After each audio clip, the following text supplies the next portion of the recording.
T20 ವಿಶ್ವಕಪ್ 2026 ಗೆಲ್ಲುವ ಮೂಲಕ ಟೀಮ್ ಇಂಡಿಯಾ ಹೊಸ ಇತಿಹಾಸವನ್ನ ಸೃಷ್ಟಿಸಿದೆ ಅನ್ನೋದು ಎಲ್ಲರಿಗೂ ಗೊತ್ತಿರುವ ವಿಚಾರ. ಭಾರತ 3 T20 ವಿಶ್ವಕಪ್ ಪ್ರಶಸ್ತಿಗಳನ್ನ ಗೆದ್ದ ಏಕೈಕ ತಂಡ. Wicket keeper batter Sanju Samson ಈ ಗೆಲುವಿನಲ್ಲಿ ಪ್ರಮುಖ ಪಾತ್ರ ವಹಿಸಿದ್ರು. ಸಂಜು ನಿರ್ಣಾಯಕ ಸೂಪರ್ 8 ಪಂದ್ಯದಲ್ಲಿ ಹಾಗೂ ಸೆಮೀಸ್ ಫೈನಲ್ನಲ್ಲಿ ಅತ್ಯುತ್ತಮ ಇನ್ನಿಂಗ್ಸ್ ಆಡಿದ್ರು.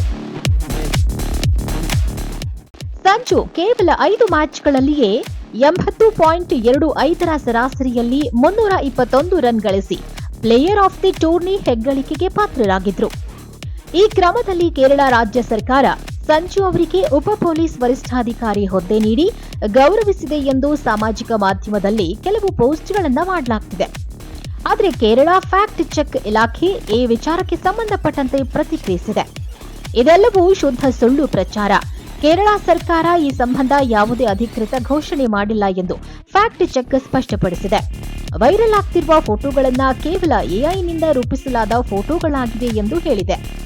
ಈ ಮಧ್ಯೆ ವಿಶ್ವಕಪ್ ಗೆದ್ದ ನಂತರ ಕೇರಳ ಸರ್ಕಾರ ತಿರುವನಂತಪುರದಲ್ಲಿ ಸ್ಯಾಮ್ಸನ್ ಅವರನ್ನ ಸನ್ಮಾನಿಸಿತು.